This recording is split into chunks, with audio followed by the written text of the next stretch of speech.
Welcome to Heal the World Show podcast, brought to you by the Healing Institute. I'm Pramelia Parham. I'm the founder and the CEO of the Healing Institute, and we are an online worldwide hub of holistic practitioners. We are really making an impact on health and healing in the world, and that is our mission. Our motto is service with love, and we really want to let people know that there is many ways to be well and stay well on your health journey, because we're all on a health journey. So let's create a proactive wellness society. I believe we've been a reactive illness society for way too long, and it's time to change that up. So that's what we're doing at the Healing Institute. We have some amazing, wonderful holistic practitioners that are available for you, whatever issue you might have or concern that you might have about your health. Everyone has a complimentary consultation, and so you are more than welcome to scan the QR code, pop into the website, and meet with the practitioners. And, people ask me why this is so important for me to create the Healing Institute. And I often tell the story about we had a tragedy in our family a number of years ago where my mom died at a very young age. She was only 61. And it was due to complications with her kidneys because of a medication that she'd been on for a very long time. And no one ever told us. The doctors never mentioned to her that if she'd been on this medication for a long time, it could affect her kidneys. So unfortunately, we lost her December 15th. It was right before Christmas. I was 5 months pregnant with my son. And not only is it a tragedy that she passed away at such a young age, but my children didn't get to meet their grandmother. And I don't want that happening for any other families. So that is my reason and my focus and my purpose as to why I've created the Healing Institute, and why I'm so delighted to have holistic practitioners come on our podcast every week and talk about the work that they do. And I am very delighted to welcome Almarie Shute today. Almarie is brand new, just joined the Healing Institute. She is a boundaries coach. And I think this is a perfect topic for us to talk about in January. Our theme this month is a new year, it's a new you.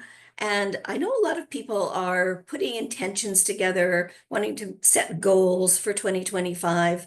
And so, one of the things that is very, very important for us is to set boundaries. So welcome, Almarie. I'm so delighted to have you here today. Tell us where you're coming in from. Thank you, Pramelia. Yes, I am so delighted to be here. Thank you for inviting me. It's really an honor and a pleasure to be here.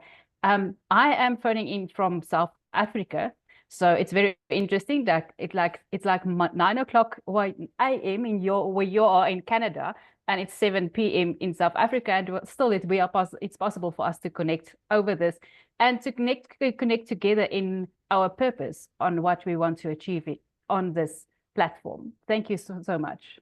Yes, wonderful. So we always tell us a little bit about your background and a little bit about your story. Like, why is setting boundaries, becoming a boundaries coach? Why is that so important to you? Well, thank you for the question. I appreciate it. I have, like many of us, we travel through life and we have expectations from different areas, from different people, from different ways in our lives. And we travel through life with certain perceptions. And I was always thinking like, it's rude to say no, and you have to say yes, and you have always to be humble, and you have to act in a certain way. Mm-hmm. And that brought me to a few times where I've burned out in my workspace, mm-hmm. in personal relationships. I've burned out. And at some point I realized that this is not the way I should be living. This is not healthy. This is not a good way to go forward. And I didn't really know it's about saying yes or no at that moment, but I was in a very bad space, and I realized that I have to change something. So I went to a counselor and speak to her and had some help and moved forward from that. And then I followed through on a journey of rediscovering Elmarie, of getting to know Elmarie and getting to know what is working for Elmarie, what does not work for Elmarie, and realize that, yes, saying yes to everything is causing a lot of pain and illness and a lot of suffering in my life. And then I worked through, at first I was thinking I want to help people getting out of people pleasing, because I know this saying yes to everything is people pleasing. But Absolutely. people pleasing didn't work that well. I realized that that is running away from something. If Mhm. if I help people to get out of people pleasing, it's running away from something. And if you start running, oftentimes you continue running. You don't Yes. stop running. You just keep on running away. So I was thinking about what it is that I need to get someone to work to. What do I need to work to? And what do I need to help people to work through to? And I realized that was boundaries. So Mhm. that's why I started when coaching on boundaries, helping people with boundaries, and working on my own boundaries so I can be an example and go through the process of understanding, so I can help people to create boundaries and implement boundaries and maintain boundaries. Well, I just love that because it's so important. And often as women and young women and young girls, we're raised to be the ones that's always giving. So certainly in my case, I was never raised. I wasn't. It wasn't part of uh, my background and my family and my, mostly my mother and my grandmother, telling me I could say no. Really, that was, as you said, it was rude, or you were being selfish or self-centered if you Yes. if you weren't saying yes to other people's wishes. But I believe certainly, as we get older, and we then start to be introspective, which is exactly what you did, looking at what Elmarie needs and what what is going to put joy back in your life. And that's always awareness. I believe is always the best thing to have, to at least the first thing to have, because then Yes. you can make changes. If you're not Yes. aware of what you want or what you need, or what's going to give you joy in life, then it's not always it'll be a harder journey, I believe, and until you're actually aware. So that's beautiful that you did that introspection, and also, you know, realize that you needed someone to help you get there. And Yes. again, that's something that we don't, as women, we don't ask for help. We Yes. need to change that out, because people, as much as we think they might read our minds, they don't read our minds. They're not going to know exactly what we need help with. So Yes, yes, that's true. we definitely do Yes. need to ask. We need to ask. So can you give us a couple of scenarios of some clients that you've worked with? Often our audience likes to know, if they were to come work with you, what would the results be? So of course, you won't mention any names, but just some situations where clients worked with you, and how helping how that helped them create boundaries. Yes, I should certainly love to do that. So the one client I work with was he was in a really bad working space. At work, he was the payment he was supposed to get wasn't coming through, and like the services that he was marketing services, but then the backup that was supposed to bring the services it didn't happen. So clients would come back to him and would be upset with him about how this why is this not happening? He promoted this and now it's not happening, and they made him responsible for that, which is understandable. But then the point where he asked my help is where he went to doctor because he was feeling ill, and the doctor said, but you have to calm down, because if you don't calm down, you will get a heart attack. It's inevitable. And then I said to him, but it's important that you have to have boundaries in your workspace as well. And yes, it's difficult in your workspace. It's not easy to say no, but you have to have boundaries, and you have to choose how far are you going to go before you say no. So I said to him, he said to me, but he's got boundaries. He can walk out anytime he wants to, whatever. And I said to him, that's fine. I understand that. But if your boundaries were really serving you, you would have said no 5 steps back before you were in this space where you had to go to the doctor and the doctor tells you you're heading for a heart attack.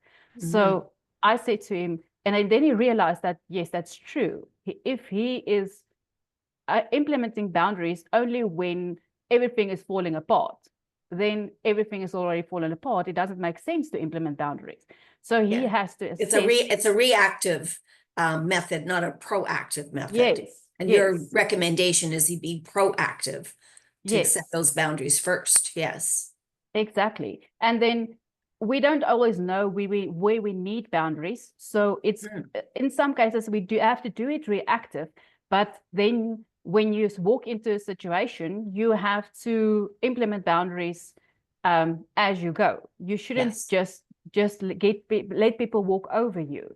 So I said to him that the point where you should have implemented boundaries is the first time where you didn't get your salary. There you should have implemented the boundary. I'm not going to tell you what your boundary should be, but if you don't get your salary, it's not serving you to continue working for 5-6 months and you're not getting a salary every month.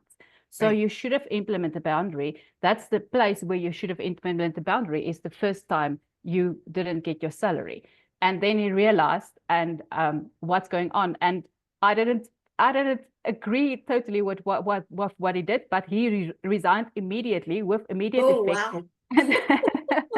And went away because he just realized that this job it's going to kill him eventually. It's not going to be healthy for him. So that's the one instance that I work with a client who implemented a boundary and take very, very extreme action immediately. Yes. And then, which isn't always recommended, but he had got to that point where probably trying to implement boundaries now with this employer was going to be so difficult. It was his decision to leave was probably actually easier. And so I'm glad you mentioned that. This is a great example, because we often don't think that our actions and our decisions that we make intellectually affect us physically. But in fact, they do. And of course, the work that I do with body code and emotion code, that it is definitely plays out that if you've got these emotions that are trapped in your body and trapped in your subconscious, they're going to create dis-ease. And we don't, we know what that is. And so many times we don't have that awareness of how our physical body and our emotional and mental bodies are all connected, and how if we don't listen to if we're not, we're not doing what we should be doing, and especially if we're not listening to our physical body. So thank goodness he contacted you before he did have a heart attack, because that would have happened. So his physical body is going to go, I've had enough. And then we have to pay attention when physically we're not well, then we have to pay attention. So yes, that's true. Yes. So another client of mine, this was really interesting. The client was working on, well, the client just mentioned casually that she was always changing her hair, and then changing her hair and trying different styles. And if the style doesn't work, she will just shave it off, because hair grow back. Why would you worry about it? Hair grows back. And then that's pretty brave. Just shave your hair right off. Yes, it is. So we continued in this conversation, and then at a point in the conversation, she realized that it's not really that she was brave to just shave it off. It was that she was taught as a child that you shouldn't take care of yourself. You shouldn't try to do something to feel beautiful or to feel good. And you should why are you what the sentence that she uses, why are you doing this, why are you spending money on yourself, why are you doing this?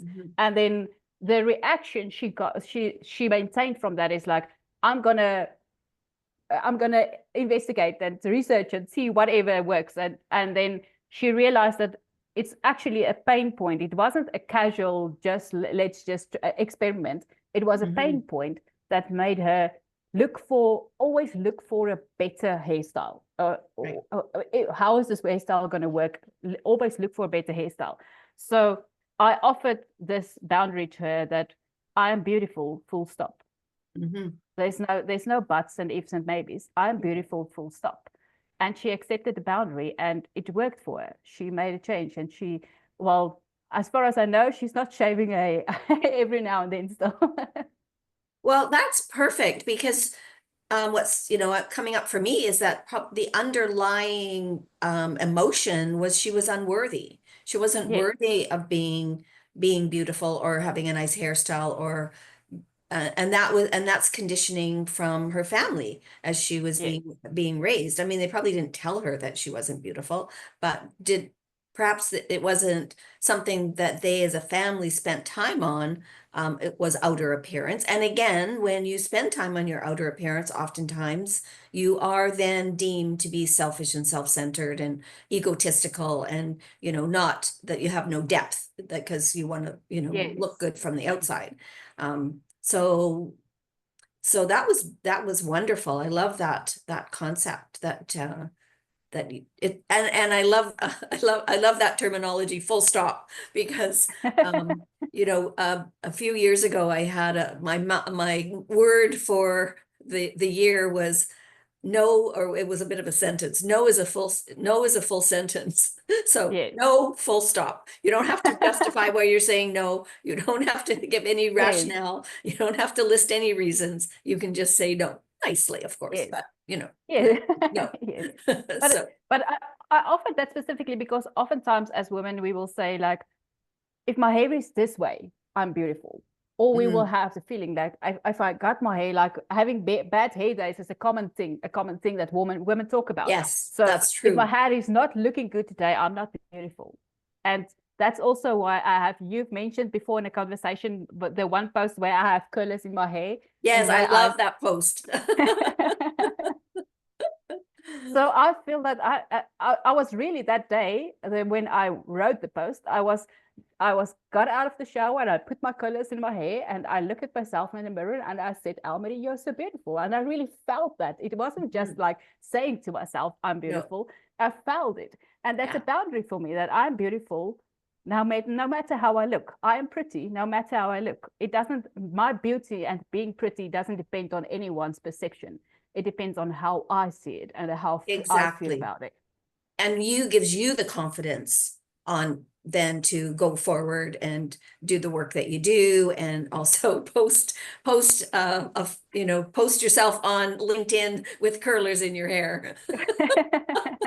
I laughed out loud when I saw that post for the first time. I was like, oh, good for her. Wow.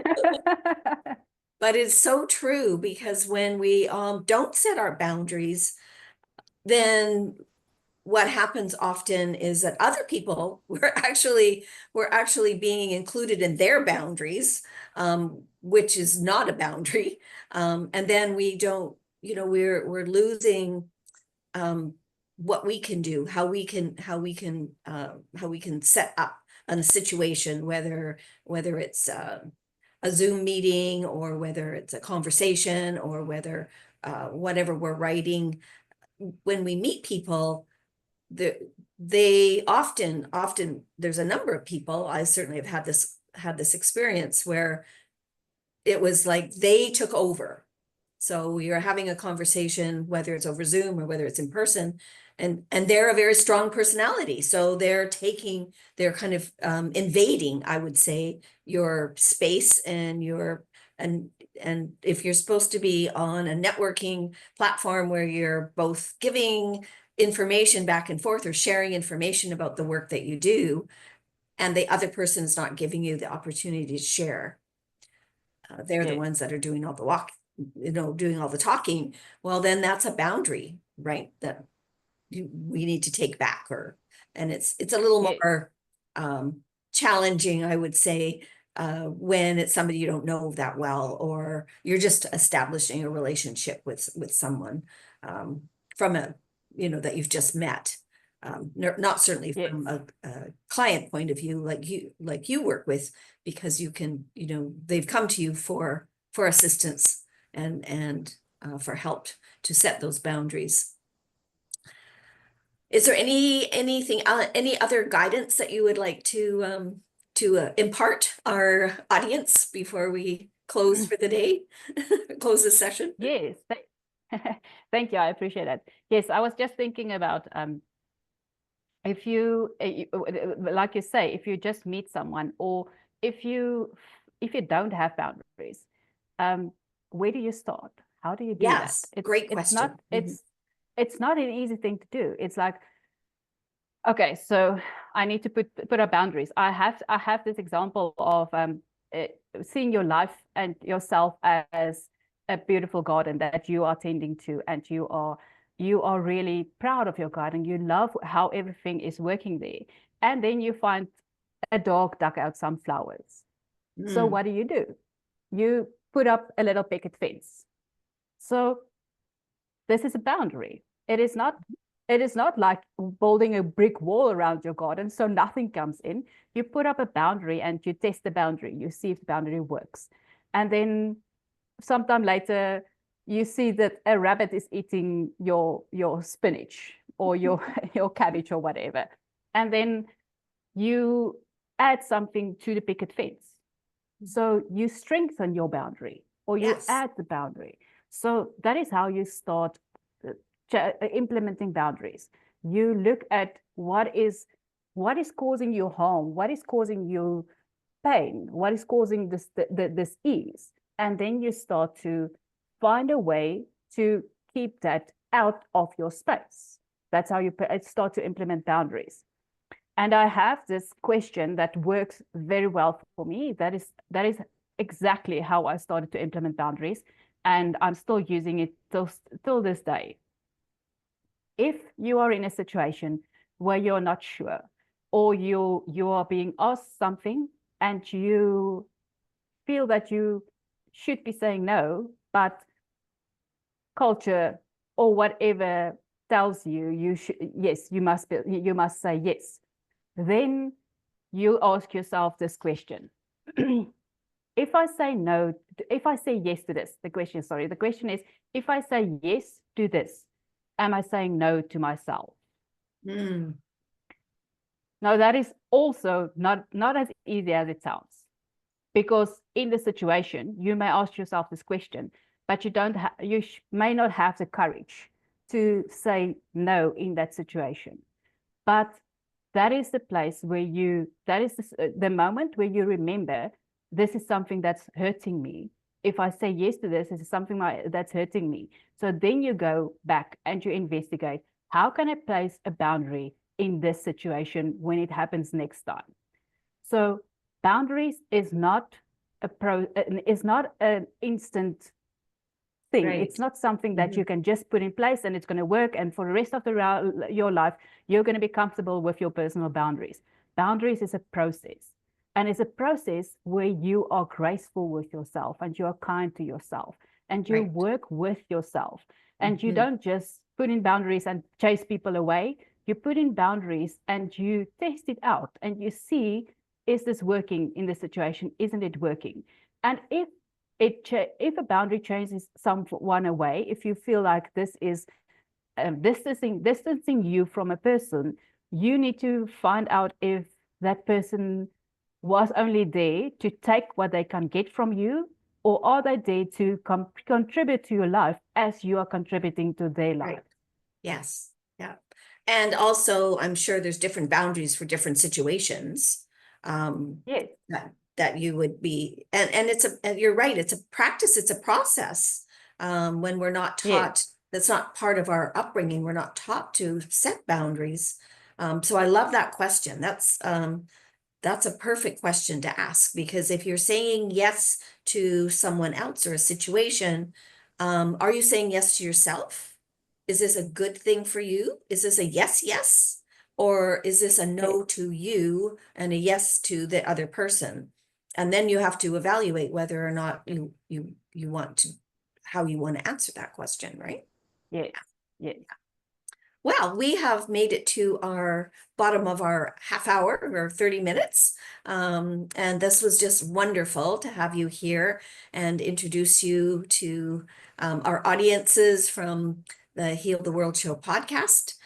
We do this every Friday morning. I live on the west coast of Canada, so it's 9 a.m. Pacific time on my schedule. And yeah, we just have a conversation for about half an hour about a topic. And I love to bring on our practitioners and have them talk about the work that they do, so that people will know when they go to the website. So you can search Almarie's name, you can search in the search bar, you can put in her name, you can put in Boundaries Coach, and her profile will pop up. And then you can read all about her and also book a complimentary session with her, a complimentary appointment. We've got on in the, make sure that I put this in the comments when I repost the link later today. So you can connect with Almarie on LinkedIn. And also she is offering a 60-minute complimentary session. Usually we just do 30 minutes, but for the people that have come on the call today and who connect with her later, you get the 60-minute complimentary introductory session. So thank you very much for that. That was very generous. We greatly appreciate that. So thanks welcome. again, everyone. We have a big ask. We are out to heal the world. So please share this podcast, this recording with your friends, with your family, with your community. We have a vision. We have a big vision that we want to create health and healing in the world. And we want it to be available for people who are searching for alternative ways to be well and stay well. And so, as I mentioned earlier, our motto is service with love, and we would very much appreciate the fact that you send this podcast out to all your friends, your family, your community, and let them know you met another amazing healer today, Almarie Shute. Thank you so much for being with us. You're welcome, and thank you for inviting me. I really appreciate the opportunity, and being a part of the Healing Institute is of great joy to me. Thank you so much. So we'll just stop the recording.